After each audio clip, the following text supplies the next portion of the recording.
Well, it's Tuesday night, 8 o'clock, and you know what that time is if you're tuned in. Hi, welcome to the 802 Cup Series podcast. I'm Greg Draiss, your host, and we are going to be talking 802 Cup Series on iRacing. We just got done with the Bluegrass 120. We've got the winner from that race on, Cole Jarrett. We've already been talking racing ahead of time in the last couple of minutes. We're going to bring him on, and then we're going to go into talk about a review of Kentucky, the finals for Kentucky, playoff standings. We started our first week in the playoffs this week, and 7 playoff drivers are in pretty tight congestion as we head into the end of the season. And Cole Jarrett, he's still in the money. 7 players, 7 drivers are locked into the playoffs, and we're paying money all the way back to P15. And then we'll do rookie points. We got a rookie prize this year, Chicago preview. And then we'll let you know that we are already recruiting for season 3 starting Friday night. And that'll be at Nashville Super Speedway. Sorry about that. So just getting ready, doing a whole bunch of podcasts here for different things. So I want to give a shout out to Riptide Radio. Jeff Barefoot throws up $5 for a random prize every week. So a winner can tune in and listen to good old Carolina Shag, also known as Carolina Beach Music, on Riptide Radio. Well, without wasting any more time, I'd like to introduce the winner of the Bluegrass 120 Sunday night at Kentucky Motor Speedway. The track that eats tires. So I want to bring in Cole Jarrett. He's the winner. Cole, how you doing?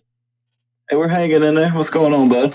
Not too much. So you were talking, trying to rub in the weather on me up here because like I said, we got 5 inches of snow, and I'm down here in my man cave, which is basically it's a real man cave. It's not one of these home and garden TV $100,000 things.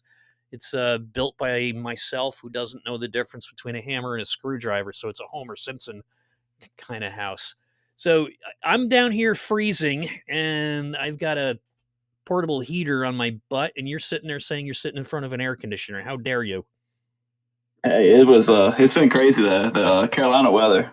If you don't like the weather, you just wait around 5 minutes. It's probably gonna change. Last week, Thursday, it was 82 degrees. Oh man! Friday got down about 60, and then it was raining and 40s and 50s all weekend. Oh wow! So we started talking some racing there, and you said you're getting ready to race big cars this year. You say you've been racing karts up and down the East Coast. Tell me a little bit about that and how you got into it. Yeah, we've been racing dirt carts about the last 3 years. I raced them all as a kid, but we took a break. Started playing baseball. Thought girls were pretty cool and all that. Eventually found my way back into karting, but it's fun. It's real serious. Oh yeah. I mean, there's a couple people like Cole Johnson, Fireball. He does it for a living. I mean, I think he made over $100,000 racing last year. Oh my gosh! But you can put some I actually serious. live on a racetrack. Wow, you can put some serious money into karts, from what I understand, right? Oh yeah, my flat cart, Premier Karting. Yeah. The Hermie Sadler owns that company, and right out of Emporia, which is 30 minutes from here. No kidding. So to race serious like you do, what's the entry cost to get in? Depending on what you want to do. I mean, if you just want a Saturday night cruise around, kind of get your feet wet, you can pick up a decent cart for $2,000. That's not too bad. If you run Predator, you get a Ducar motor from Dyno Cams. I think they're like $250, and then it really all just comes down to tires. Yep. You keep those Maxxis tires in rotation, you'll be good to go. But a set of tires, a dog leg set, is running, I think it's like 180. Oh, okay. But karting, these tracks, you think of a dirt track sliding sideways. These tracks, they get down and hard like an asphalt track. Oh, no kidding. So you said your dirt tracks down there are thawed out, getting ready to open, and you're going to be doing some 4-wheeling, correct? Oh yeah, we're heading up to Pure Stocks. We'll mess around with Pure Stock Super Street class, and this will be our throwaway season. Just kind of get our feet wet in that. And how did you get into karting and transition into the street stocks? Tell me how that happened and what got you into it, and who was your big influence? Oh, well, if we're gonna start, might as well start from the beginning. There you go. Started racing when I was about three and a half, somewhere in there. No Could kidding. barely reach the pedals. My dad, he raced go-karts, and my granddaddy sold parts. And Margaret's Speedway is where we used to run every Friday night. I live here now, but from my home, I was 10 minutes from the racetrack. So you get out of school on a Friday and there you go. Cruise on down to the Ville. But we raced 10 years or so and got out of it, got back in it. I started, once I got back into racing, I ran arena cross. Oh, no kidding. Dirt bikes and stuff. Oh, I love arena cross. Oh, I love watching Supercross now. Yeah. And I found out that hurts kind of bad when you wreck. Yep. But anyway, we had some things go down with that, and we ended up donating a brand new 250 to the hood of America. But after all that was said and done, me and Dad had always said, hey, look, we're never going back to a go-kart track because we'll know what'll happen. And Albemarle Speedway had a practice. Yep. A couple weeks after that, we were like, all right, let's ride down there. So we called up some old friends that we used to race with back in the day. Went down there to their shop. They were still running carts. And it was like you never left, man. They stopped what they were doing, come over there, shake your hand. Yep. So, I mean, your racing family always stays tight-knit. Oh, it does. It's amazing. I mean, I see it with a friend of mine from high school. He lives just about 40 minutes north of me up in the city of Albany. And he just gets on Facebook one day and he says, hey, I got this 24-foot trailer I just bought. I need help putting the plywood up. And I said, what are you doing? He says, we're going racing. I said, you got a car too? He goes, no, I own the truck and the trailer. The other guy owns the car. So I said, I don't know anything about wood, but I got some tickets to Watkins Glen. If you want them, I'll bring them up and we'll have a couple beers and see what we can do to get that trailer together. So we ended up spending, it was in just about 2 years ago, and it was late March, but it was nice out, about 60-degree morning. And we ended up spending about 7 or 8 hours just building this interior of the trailer, and it was great. So then when they had their first race, they invited me up, got me in the pits and hanging around with the driver, and before you know it, we're all best friends. So yeah, the racing family, it's beyond a brotherhood. It's like sort of, I don't know, what do you call it? It's like a nation or something, almost like a religion sometimes. It might as well be. They say it's a hobby, but a hobby only takes up some of your time. I feel like racing takes up all your time, turning it into another job. Pretty much. Yeah, the go-kart thing, man, we got back into it like we never left. Yeah. We raced for a couple years, and then that was with the flat cart. And Paul Fisher, who owns Margaret's Speedway, which is where we're at. Yeah. He's a Rage dealer, and Rage is up there from around New York. Oh, no kidding. That's up there your way. Ah, okay. I have to check him out. And he gave me a ride last year with the Champ buggies. And we did pretty decent. We were 5th in the state. Oh, that's cool. So you said you go up and you've gone racing up and down the East Coast. How far north and how far south do you go from where you are? We've been, just us, we've been from Pennsylvania down to South Carolina. But they go from Pennsylvania all the way down to Daytona. Oh, they wow. run on the flat track at Daytona right after Christmas. Oh, no kidding. Oh, yeah. It's actually pretty cool. The track's really sandy. I've never made the trip down there, but yeah. I've been wanting to go just to watch. Yeah. It's funny, when you said you're into baseball and then you discovered racing and then you tried baseball because you discovered girls. That friend of mine that I helped with the trailer, he was racing in, I think, junior high school. He was going to the dirt track, either down to Accord, which is an hour south of us. And then I said, Jack, why did you get out of racing when you're like 14? And it's just like you. He says, well, I found girls. So I said, yeah, they come through and ruin everything, you know. You know, they do. It ain't bad. But you know what? I bet you wised up like he did. Once you find a girl that likes racing, that's almost like finding a girl that likes country music, because once you find one and you latch onto them, they don't let go. Yeah, the girl I'm with now, her name's Dawson. We met at the racetrack 2 years ago, or a little more than 2 years ago now. We've been together 2 years. And she loves it. Sometimes I think she loves it more than me, but she's another one of those people that just can't get enough of it. No, I hear you. Oh, and as a friend of mine down the road, we took him to Watkins Glen a couple times. He took his wife to started taking her to dirt tracks, and she really liked it. And so he knew the drivers and stuff, and he's like, well, I'm going to go with the 37 because, I was talking to him online. He's got that brand new car, and he's like this. And he asked her, he goes, what car are you picking? He goes, the pink one. I said, what pink one? The pink one over there with the pink pig on the side. What do you like that car for? Because the car's pretty. So I think that's the last time he took her for a while. Sounds like me picking my iRacing wraps. Yep. So when did you get into iRacing? Right at COVID. A little after COVID had started. Okay. Probably, if I had to put a time on it, probably about July 2020. All right. So I had been watching like some of the races online, and my buddy has it. And I went over there and messed with his setup one day, and I was like, man, it's kind of fun. It is fun. I think I'm going to get one. Yep. We had we had the Joe Sixpack Racing League. I think it started during COVID back in 2000. Yeah, it's about right, about 2019, 2020, and probably half the league, we call them COVID babies, were brand new to iRacing from COVID. I remember sitting down in the stairs in the living room one night because there was no NASCAR on, and watching the NASCAR series on iRacing on TV. And I thought it was the funniest thing watching, Dale Jr. and the other commentators basically narrating what looked like a cartoon.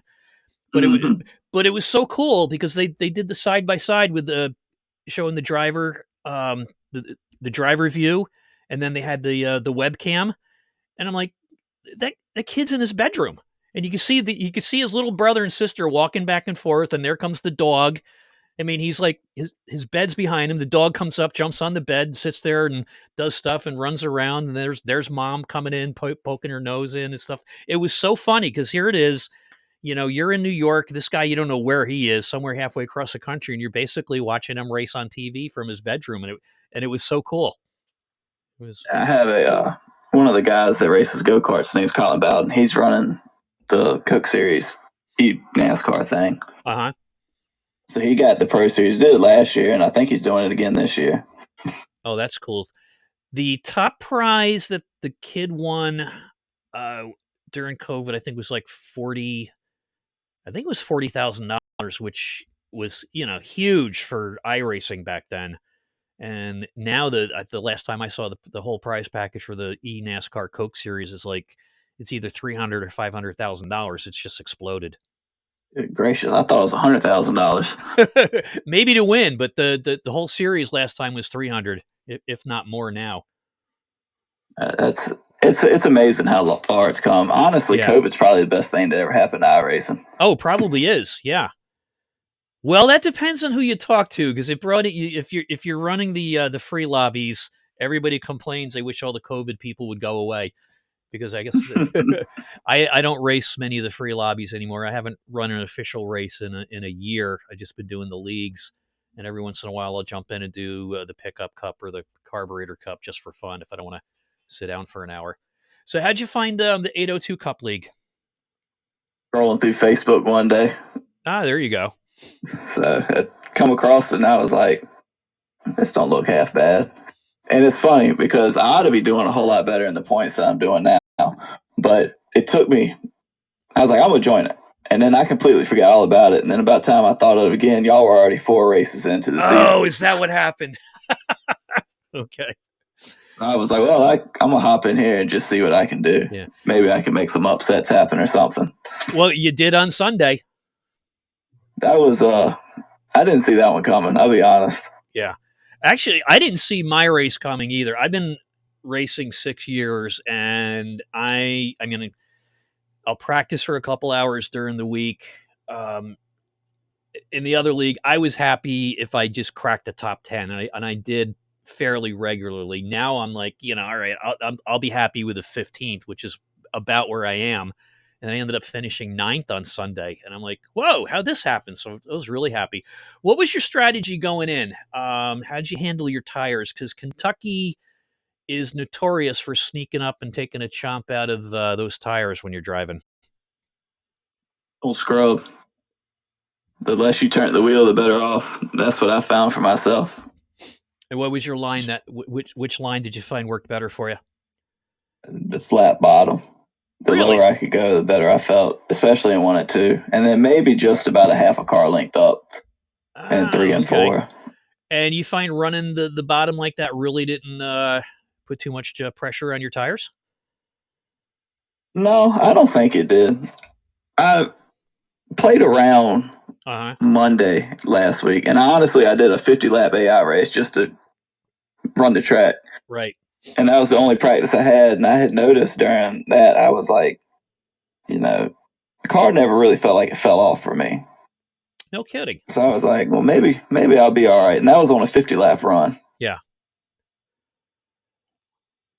But going into it, I didn't really have a game plan. I was just going to I was going to run the first 40 and see how I felt. Right. And after that, I was like, all right, I wasn't driving hard and nobody was really pulling away. I was like, maybe I got a little something left in the tank. There you go.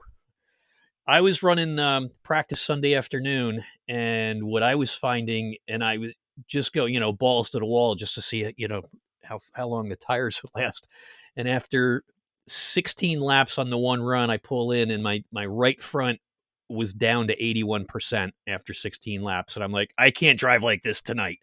So I just took it easy. I ran second and third line, and when the tires started really wearing out, close to 30 laps into a run, I just started downshifting into the turns, and it kept me from drifting too high, and I only bumped one guy. I think it was number 2, Matthew. And so pretty happy with that race. So you led 19 laps. Your fastest lap was lap 4 at 31.41 seconds.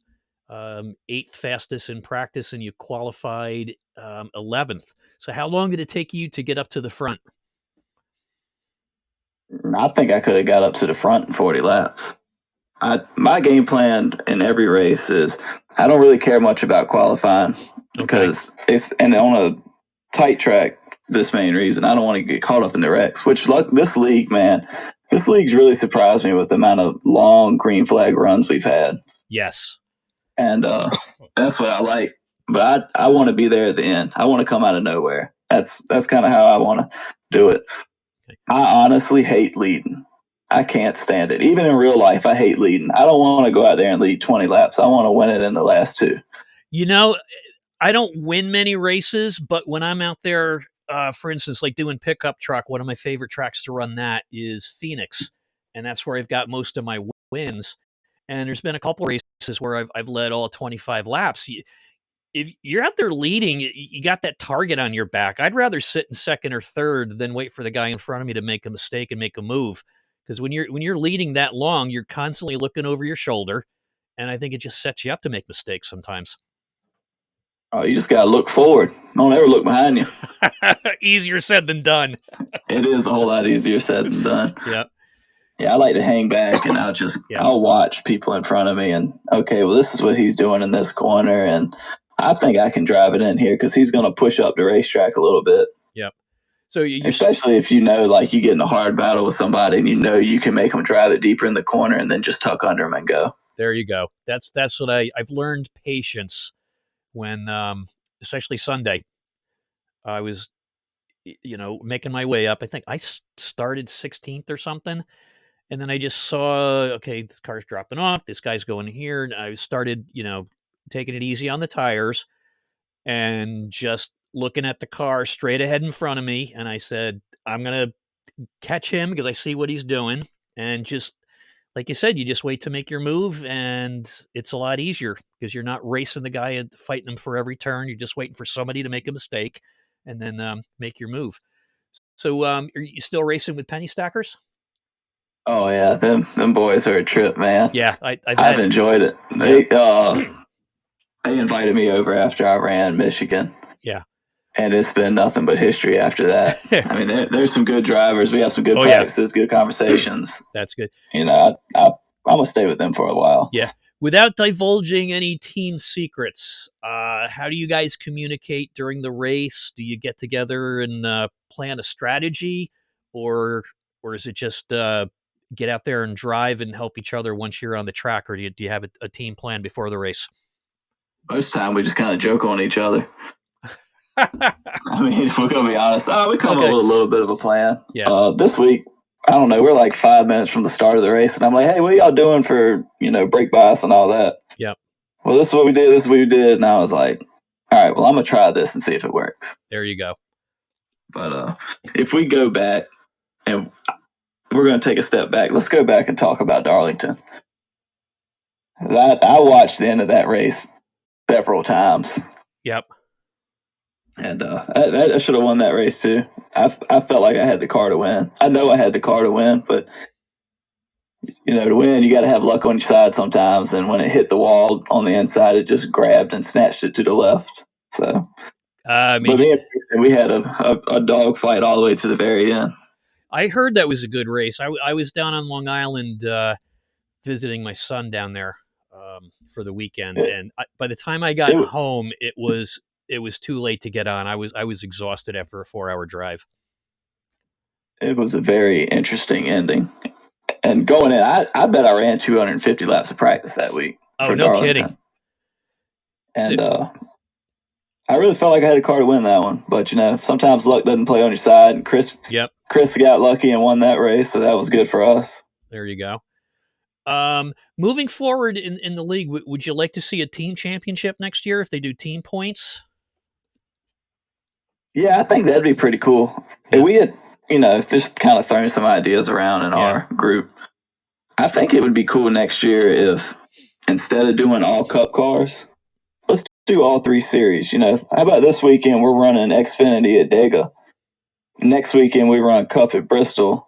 And then let's go to Dover and run trucks or something like that. Just kind of mix it up a little bit.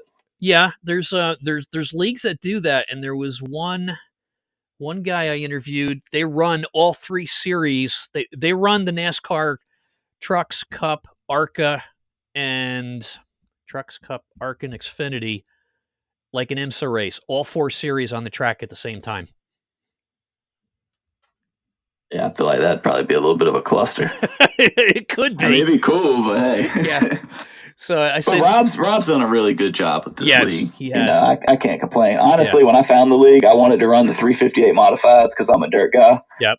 Dirt's just kind of my thing. Yeah. And I saw that it got canceled or something, and I was like, well, we'll try it. Yeah, he was doing a dirt league. I think he said he might bring that back next year. I hope so. I'm gonna give it a whirl. Yeah. So that's what he does. He works with a race team, and he was down in Florida for down in Volusia. Was it last week for Dirt Weeks or something like that down there? Oh yeah, for the Gator Nationals. Yeah.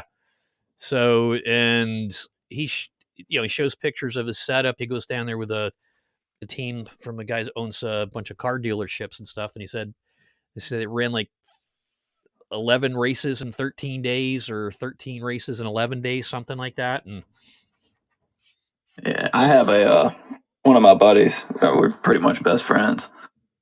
He used to work for Devin Moran. Okay. And they did that whole spill, and he loved it. Now he got the chance to step in NASCAR last year, and he was on Lawless Allen's truck team. And this year he's with he's with the 24 car. I think it's Sam Hunt racing and Xfinity. Cool. And Tyler Reddick drove for them last weekend. I think he's driving for him again this weekend. Wow. Yeah, and he was during our admin meeting last night. Rob was talking about the tractor pulls, and he says, "Take a look at this one." And it was an old video that he had where his father was actually on setting the tractor up at the starting line and stuff. And this tractor had 4 aircraft engines on it. And he says, yeah, and they all go down to 1 gear. I'm like, and Jeff Barefoot's like, how the hell you do that? It was so funny. And he was telling me how he's got a little bit of hard of hearing because they go down there and they have to like tune the engine. He says, you're wearing earplugs and earmuffs or something or whatever for protection, but you're like down there underneath the engine while it's blaring, doing some adjustment like that. And he says, that's why I can't hear today. I says, you're lucky you can hear at all. Because those things they're amazing. Yeah, at that point, hearing protection's just a suggestion, it feels like. Yeah. It'll work, but it ain't gonna work that great. No, not when you got 4 aircraft engines running your tractor there. And this guy ran that same tractor in a couple different series because he would put 2 engines on for the one, and that was, I don't know, a lower modified or something, and then the Pro series or whatever they call it, he'd have all 4 of them going, but it was insane. That's pretty neat, though. I got my cousin. He's into the tractor pulling stuff. Yeah, they do trucks. Yep. They're big Ford guys too, so can't really deal with that part. But hey, to each their own. I thought everybody south of Dixie drove Fords. Not Chevrolet. Ah, okay.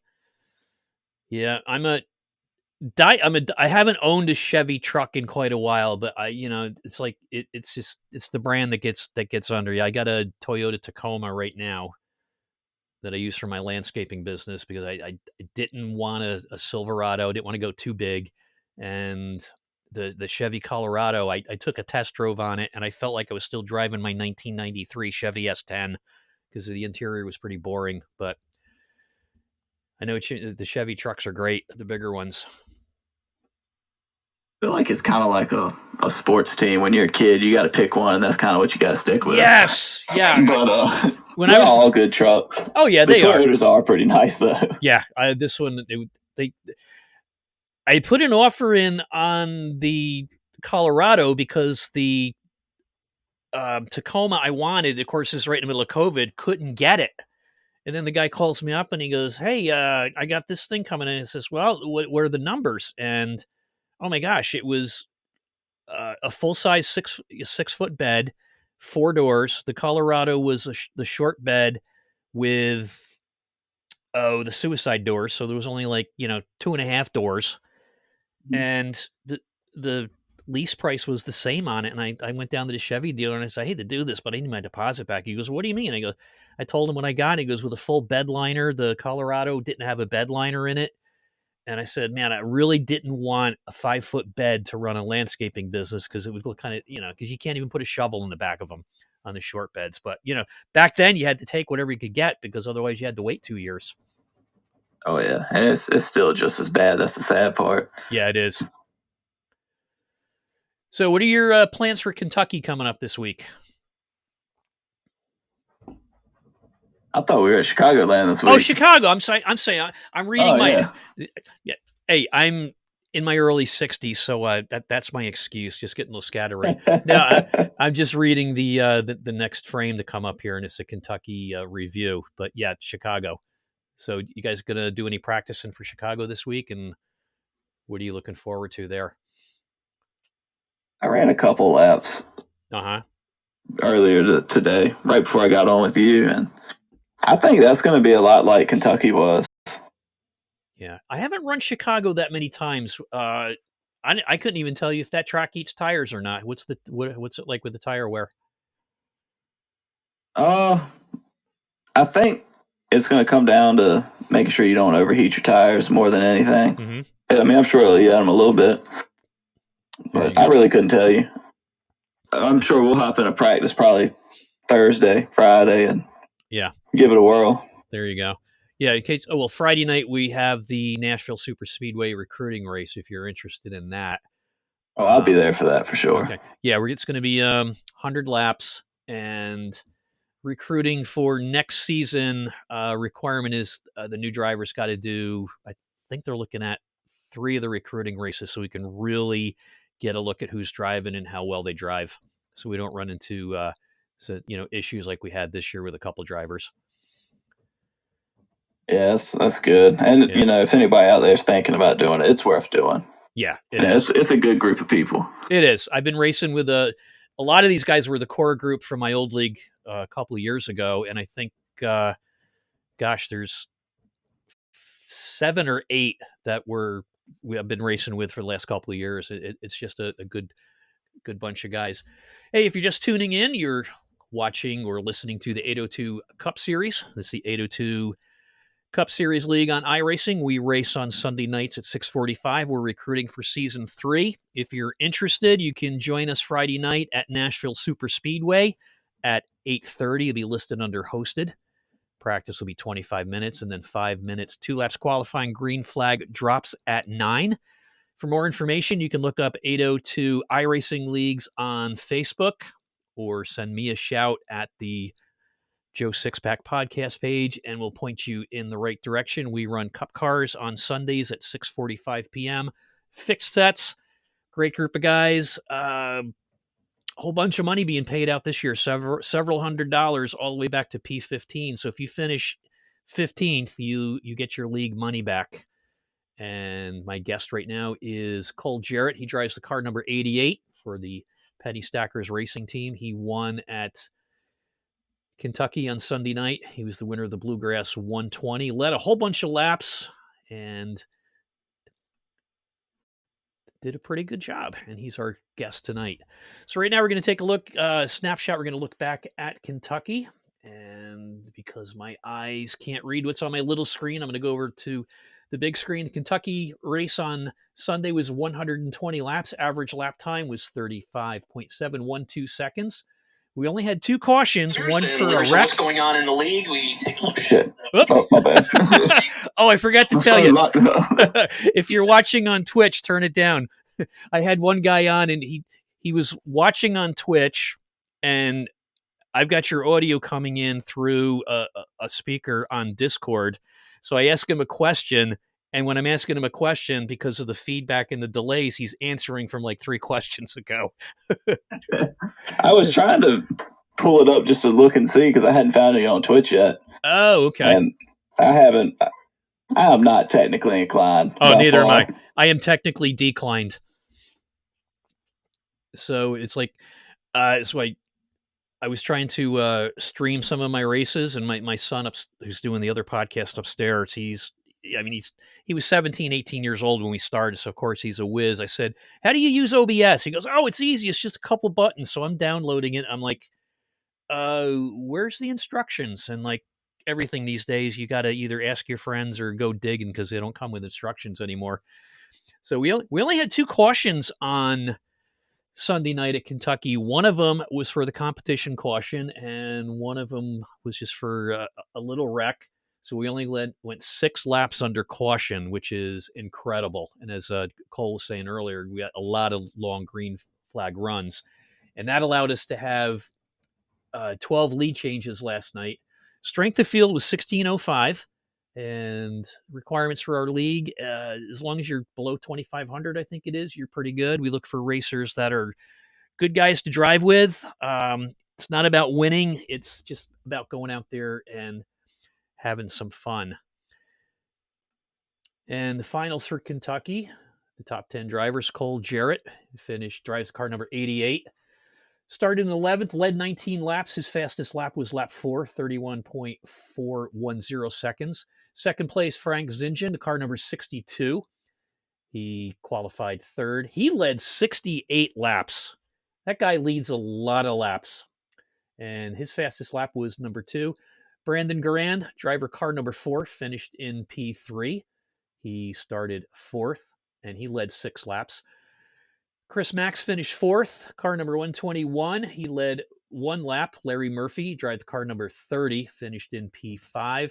Jason Wiley, driver number 13, finished in P6. Johnny Barker, he led 12 laps Sunday night, driver of car 6, and he started in 6th position.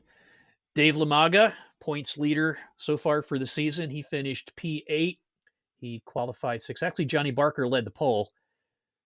Dave Lamaga qualified 6th and led 0 laps. And finally, there I am, blowing my horn, finished P9. I drive the car number 64. I led 2 laps, and I qualified 15th. And rounding out the top 10, Jeff Barefoot, driver of car number 9. He qualified 7th and didn't lead any laps. Rob Lowell finished 11th, and Aaron Brown, car number 94. He's also on my teammate, Joe Sixpack Racing with me. He finished in P10. So, Cole, you're saying you think you'd be up there in the playoffs if you remembered when the season started, huh? I think I'd have been right there at the cut. Yeah. Honestly, I'd like to think I'd have been in the playoffs. In the perfect world, I'd have been leading, but I know that wouldn't happen. Oh, it's kind of tough because it hardly ever does happen. So our playoffs started this week. Final week was the cutoff week was at Darlington, wasn't it? Yes. Yeah. So we picked Darlington as the final cutoff before the playoffs, and like you said, too tough to tame is that track. First place right now is Frank Zingen. He is leading over. Actually, I thought Dave Lamaga was points leader. He was points leader earlier. I stand corrected. Frank Zingen is a playoff leader right now with 1,051 points. Second is Brandon Garand with 1,049 points. Chris Max is in P3 with 1,048 points. Johnny Barker is in fourth place with 1,045. Dave Lamaga is fifth with 1,043. Rob Lowell is sixth with 1,041. And John Bewley is in P7 with 1,037. So what we did is at the end of the regular season, they just reset the top 7 at 1,000 points. We run ARCA points. So you get a point for leading, point for qualifying, and I think the leader gets an extra 2 points over top of P2.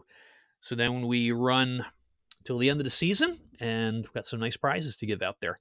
Going to take a look at rookie points right now. I want to thank driver number 18, Carrie Shaver, for throwing up the prize money for the rookie prize this year.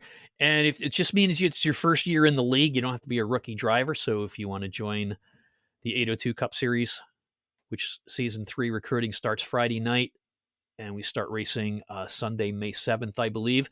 You can be on iRacing for 20 years, but if you're first year in the league, you can run for Rookie of the Year points. Frank Zingen has 92 points. Larry Murphy, 72. Chris Max is in third with 71. John Bewley, fourth with 70. Cole, you're in there. You're 63 points for Rookie of the Year points there. You got to chase down Frank. You think you can catch him? I don't know if I can catch Frank, but I think I got a good shot at Chris. Okay. Now, how many of those guys are on your team that I just mentioned there? Frank, Chris, and John, all of us. There you go. Okay. And then right after Cole is Brandon Redford with 48 points. Mike Fish, who's not racing the rest of this year, with 39. Chris Riccia with 38. Aaron Brown, my teammate, with 36. Matthew Fennell with 30. Charles Dickey, who just joined my team a couple weeks ago, with 27. Kenny Reel with 27. And I think the bottom of the pile there, the last 7 or 8 have dropped out. So this week we're going to be racing at Chicago, and our start time will be Sunday, March 5th at 6:45. Green flag shortly after 7 o'clock. Be a partly cloudy. Race start time, track time is 2:36. It's going to be about 78 degrees, 55% humidity. Got a 25-minute practice, 2 laps of qualifying, 110 laps at Chicago. No start zone or restart zone. 2 fast repairs. Max fuel, 75%, and 3 tire changes. So you have 4 sets of tires for Sunday. So you said, Cole, you're going to be doing some more practicing during the week before Sunday, you said, correct? If it plays out, I'm going to try to. We're really hitting crunch time on the car, trying to get it right. We hit the racetrack with that in 8 days. So. Oh, no kidding. That is we got 8 days till we get on the racetrack, and probably a month's worth of work to do. Oh, so how often are you going to race? You going to race every week all summer, or just see how it goes? Well, we have the kart track where we live at, when we race there, we help out, get the track right and do all that. Yeah. We're kind of just going to run the car when we're free this year and just kind of get the feel for it. Next year we'll hit it hard. There you go. That's a good plan. How many tracks are you going to run? Looking at County Line, Fayetteville, Dixieland, Halifax, maybe do Charlotte in October, depending on how the year goes. If it goes good, we might do it. And might jump down to Georgia once or twice. We'll see how it goes. Well, that sounds like a pretty active season for just seeing how it goes. You think you mentioned like 8 different tracks there. Yeah, we don't mind traveling. Yeah. We're really last minute at a lot of things. Isn't that the Southern way though? I mean, I spent a lot of summers down south, from the 60s through the 80s, and I can remember, oh gosh, when it's so hot and humid in the summer, and it's like a Saturday morning, and then Grandma gets up, she's, well, I'm fixing to go to the store, and I'm like, okay, I'm ready. And it was literally 2 hours before we went to the store, and it's just like, I thought you said you're fixing to go to the store. She goes, yeah, I am. It's like, normally up here you see you're getting ready to go to the store. It's like, okay, let's get in the car and go. So we when we were racing karts, about a week out in advance because you have to do tire work all week. Yeah. But even then, it'll change. You'll go, all right, well, we're going to run Capital City this weekend, and something will happen there, but they'll run at Albemarle, so we'll run down there and race. But luckily, where we're at, within 2 hours of, you got 3 or 4 tracks right there at you, so. Yeah, that's pretty good. There's a couple kart tracks up here. Lebanon Valley has one, and there's a bunch of other smaller ones. And I was looking to getting into it with my son. I wouldn't be driving. I would just be driving the car and learning how to change tires. But then we looked at the cost and how far it is around here to travel. You can easily sink, by the time you get a decent trailer and a bunch of tires for your car, and for your cart and stuff like that, you can easily be a $10,000 bill. Oh yeah, startup cost in anything with a motor is expensive. Yeah. If you're just going to do Saturday night racing, yeah, like around here, it's not terrible. Right. You could take a new set of tires, run it 3-4 races, and be fine. When you start getting into the day races and stuff like that, then you need 2-3 sets of tires. You need one set in the summertime, especially. You need one set of brand new rubbers in case you get some rain and the track's off. Then you're gonna need some tires that you've done cut 50 thousandths off, or you might need a 4-week-old tire that you've ran 3 times. Oh, wow. It's so many different variables with the Maxxis tires around here. Yeah. But like I said, it's all what you make it. If you want to run with the big dogs, you're gonna have to spend big dog money. But if you want to run just a regular Saturday night race, it's still affordable. Yeah. It sounds like it's a heck of a lot of fun driving the karts. It really is. Marksville Speedway is a 1/4 mile long, and it's, with the buggies especially, it's a draft track. You have to draft each other. Seriously? Drafting with karts? Oh yeah, you can tell a difference. No especially kidding. The buggies. So the buggies got the roll cage on it. Oh, and wow. Once you start pulling the draft, it'll suck you right up there to them. And how fast are you going in a kart? Depending on the size track. Right here at home with Margarettsville, we're running right at 60, 62, 63, somewhere in there. Well, does it feel... because they ran on the dirt track at Charlotte, they were running right at 70 out there. That's got to feel crazy driving. Does it feel like you're going faster because you're in a little small cart? Oh, it always feels like you're going faster. Yeah. But, it's really hard to see, or get a concept of how fast they are until you actually see them in person. That's true. It's wild to drive, 60, 70 mile an hour, 2 inches off the ground, if that. Yeah. Oh gosh. The only other thing I think would be crazier than that are the sprint cars, the winged and the wingless sprints, where basically you can just look down and there's no floor on the car. You're just looking at the dirt. Oh, yeah, you're looking at your drive shaft. Man, I tell you, I want to run one so bad. I'm really disappointed because, hey, Ace, I'm really disappointed. Micro sprints, down in Millbridge and stuff like that. Uh-huh. Well, they run them in Pennsylvania, and they run them in Millbridge and down further south, but it's skipped right over our area. That's too bad. I was at one track where I actually saw them, and they look insane. It's like you're sitting in an oversized football or something like that. Yeah, it's crazy. And just to think, you look at the 410 sprint cars that they run at World Outlaws, and Jokers are pushing 900 horsepower. Yeah. That's and something that weighs 1,500 pounds, if that. Yeah, and they go airborne when they want to. I've seen it happen a couple times over at down at Accord in Lebanon Valley. It's just they're nuts. You got to have. It takes a special breed to drive those, don't it? Oh yeah. You have to. You walk around with them in a wheelbarrow. You have to have that much guts for it. But they look like a good time drive. If I ever got a chance to drive one, I wouldn't think twice about it. Yeah. And there's only one gear, isn't it? Yeah, they got to push start them. It's direct drive off the motor to the rear end. Okay. You see, that shows how much I know. Well, I say, wait a minute, how can you go that fast with one gear? I was like, okay. But when they flip and roll over, that's scary as crap. Yeah, it's no spinning out with them, that's for sure. No. Oh, it's crazy. But the only thing I know, if you spin out, it's going to cost you a top wing and all of that. Yep. And surprisingly, you don't see many injuries in those when they crash, do you? Well, not really. I mean, you'll still see one every now and then, concussion, stuff like that. But safety's come a long ways in the last 25 years. Yeah. Just with the Hans device in general. Yep.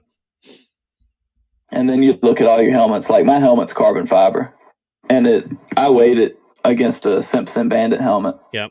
It's 2 pounds difference. No kidding. Oh yeah, it's worth it too, especially with the carts. Yeah, I guess with the carts, every pound makes a big difference, don't it? Well, you still have your minimum weight. Flat carts are 375 for heavy, 350 for medium, and then the buggies are 425. Yeah. But you can tell a difference after about a 20-lap run when you're falling out the seat, trying to do everything you can to hold on. you still hold your neck up. Oh, man. The closest I've ever come to actual real racing is, I don't know if they have the K1 speeds, the indoor carts. Do they have those down there? Oh, yeah, we got a couple places like that. And then you have GoPro down in Charlotte. Okay. Those things are fun. And I did, I bought a 3-race pass or something like that. They're not cheap. I mean, if you're going to go in there up here and just one race, it's about $20 for, however long it lasts. And I bought it like a three ticket package. And on the way home from work one night, I just stopped in and I did all three, one after another. And you don't notice it until you get up and you start walking around. My insides were tossed around like crazy. I was almost like nauseous on the way home. Yeah, you find muscles that you didn't know you had. That's true. It's funny because we've done the kart and stuff like that a couple times. Yeah. Your friends are like, "Oh, hey, let's go run go-karts." It's like, man, I do it every weekend. Can we go to like Top Golf or something? But it's still a good time. Yeah, it is. I'm just super competitive with anything. Yeah. I reckon that's just my nature. Yep. I mean, even with iRacing, I'm like, all right, well, let's go out here and have fun. And then 15 laps in, I'm like, all right, what's it going to take to win this? There you go. Hey, speaking of Topgolf, when you're not racing, what else do you like to do? Man, I don't know anything other than racing. I guess work. Okay. What do you do for work? I like to fish. So I enjoy fishing. Ah, okay. I dabbled around with hunting a couple times, but I can't sit still long enough. I start thinking about all the other things I could be doing. Yep, same here. We live in a private lake community. The rich people live on the lake. Those of us that live off the lake, we mow their lawns. So when I had a little bass boat, I called it my floating bathtub because it was barely 10 feet long and about 5.5 feet wide, 4.5 horsepower motor on it. My son and I were first time we went out at 6 in the morning, and we were out fishing on our 150-acre lake until about 8 o'clock at night, and went back out and did it the next day. It's so much fun with that little boat. So what do you like to fish, salt water or fresh? Oh, I stay in the freshwater. I was really big into bass fishing right out of high school, and I did that for a few years. I had a really nice bass boat. I actually sold it to get a race car. But there you go. Hey man, priorities. Yeah. What's the biggest largemouth you caught down there? Right at 7. 7, that's good. So I haven't broken into a citation yet, but okay. I feel like I've hooked into a couple of them. Probably tree limbs, but I've hooked into some big fish and broke off on them. Wow. Yeah, very rare do you see 7 pounds up here. 5 to 6 is considered big up here, of course, because it's colder. They're sleeping most of the time, while down there they're eating like crazy. What about catfishing? You like to do that? Every now and then we'll dabble around with them. Not often. Yeah.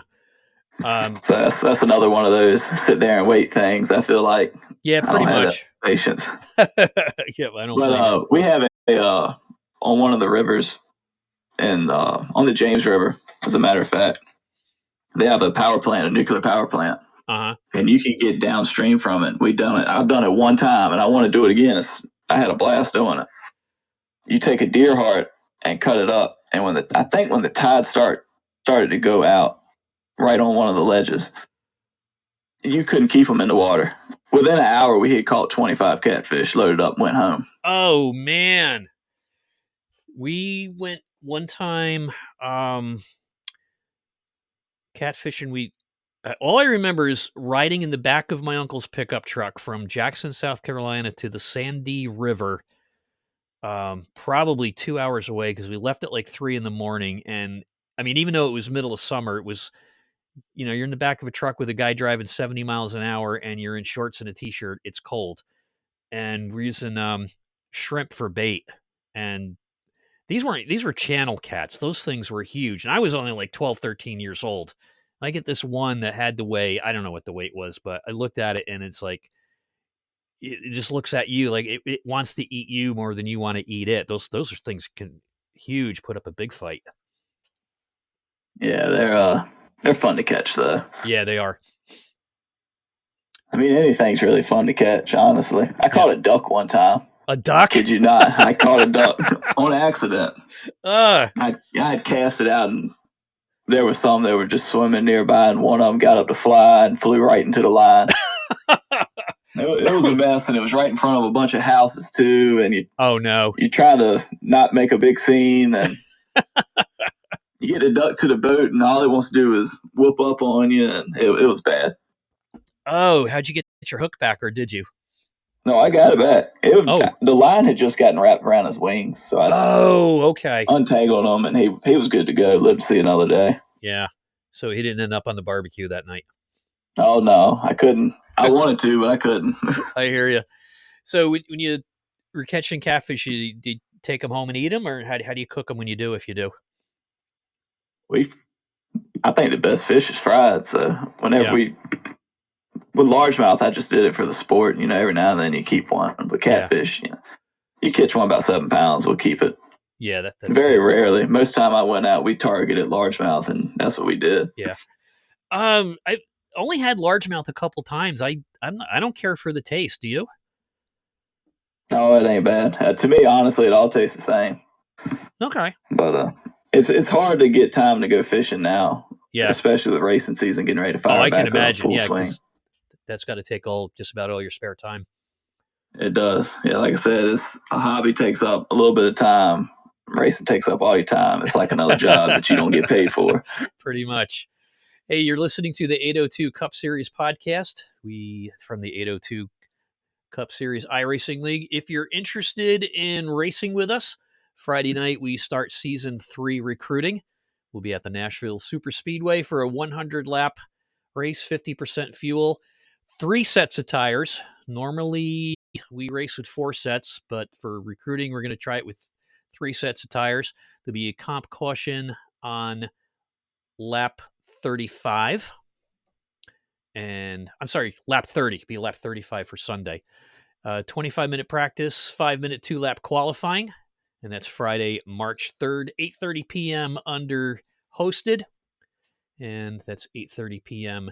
Eastern Time. For more info on the 802 iRacing Leagues, you can look us up on the Facebook page or send me a shout, and I'll put you in the right direction. Season 3 begins Sunday, May 7th. We race Sundays at 6:45 p.m. So if you're interested in racing, come on out with us Friday night, Nashville Super Speedway for a 100-lap race. And again, 50% fuel, fixed sets, 3 sets of tires, comp caution, lap 30.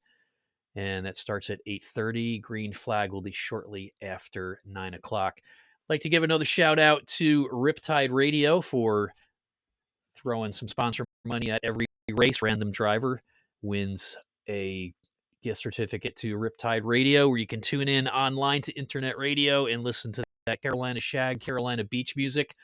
I got hooked on that this summer on one of the satellite radios, and it's all kinds of music. It's just called Carolina Shag, and it's perfect music to sit outside at the beach for the summertime. And that's Riptide Radio. You can find them online. Cole, I want to say thanks for stopping in tonight, and congratulations on your first win. And you guys there on Penny Stackers, you got some drivers there in the finals, as well as a bunch of yous on the rookie team this year. What's it going to take to break you guys up and spread the wealth next year? You're just going to have to try and get between us. I mean, we're tight-knit. Even when we run practice races, we're all right there together. That's cool. Well, that's the way to do it. I never ran on a team until last year, and I can't tell you what a difference it makes. It's one thing to have radio chat during the race, on the race channel, but it's totally different when you're racing with even one or two other guys and you're helping each other out, and as well as busting your butt and cracking jokes during the race. It's just a whole other dimension. Yeah, I think they got pretty fed up with me talking to myself after I had hopped in the lead. I don't know how many times I just said, keep hitting your marks, Cole. Just keep hitting your marks. But it's a good group of boys, man. They're amazing people. We were all going to get together down in the Bristol Dirt Race. And I hate I'm not going to be able to make it now, but I guess I'll just have to go up there and be with them. Yeah, that's pretty cool. Gosh, there's nobody on my team that's anywhere near me. One of them was down, I think, in Missouri, and Aaron's the closest. He's just south of Binghamton, New York, but that's still like 4 hours away. And I know we get on the admin meetings. Rob is up there in Vermont. I'm in New York. Dave Lamaga is in Long Island. And in the old league, one of the other admins, he was over in Ireland. So it was just so cool when you get together and you have like your admin meetings, and I go downstairs and in my little 2-person movie room and just throw something on the TV and sit back and talk. And it's just like, wait a minute, these people are all over the country, and there's a guy in Ireland, and you're sitting there talking, and you're not running up your cell phone bill. So it is a lot of fun, and that transfers over to the track for the races pretty well too for the teams. Yeah, y'all are spread out about like us. Chris is in New York, I think, somewhere over yonder. I'm down here in North Carolina. And then Frank and John, they're over there near Chicago. They're pretty close to each other. I think they hang out on a regular basis. Oh, that's cool.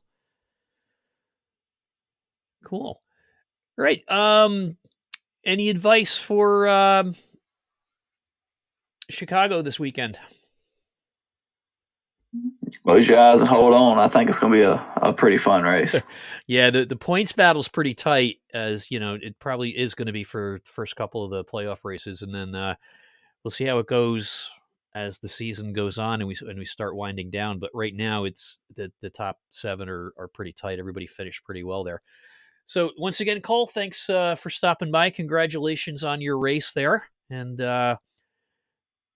thanks for stopping by. And we'll see you maybe Friday night at the race, or if not, definitely Sunday night. Oh, for sure. I appreciate you having me on. I should be there Friday. All right. depending on how things go around the house. And then we're going to try to go back to back. So we'll see how it goes. All right. Take care. Thanks again. All right, buddy. Thank you. Yep. Bye-bye. Cole Jarrett, he drives a number 88. He had his first season win for the 802 Cup Series League Sunday night at Kentucky, and he wants to go back-to-back this weekend at Chicago. Just a reminder, this is the 802 Cup Series podcast. If you want to join the league Friday night, look us up under hosted Nashville Super Speedway. Be doing 100 laps there. Starts at 8:30 p.m. Eastern Time. Green flag shortly after 9 o'clock. Also want to give a shout out to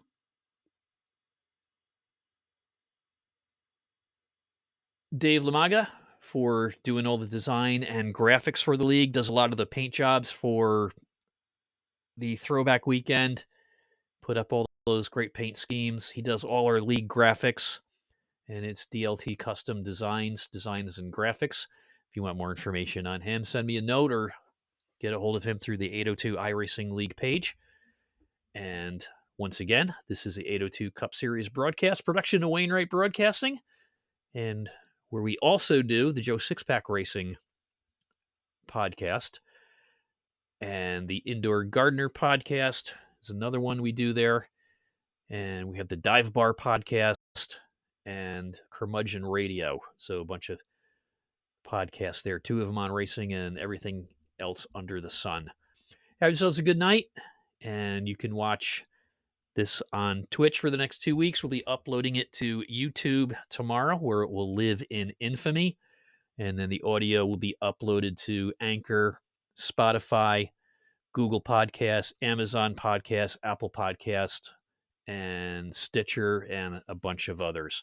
So for the 802 Cup Series, I'm Greg Draiss. Have yourself a great night, and we'll see you on the track.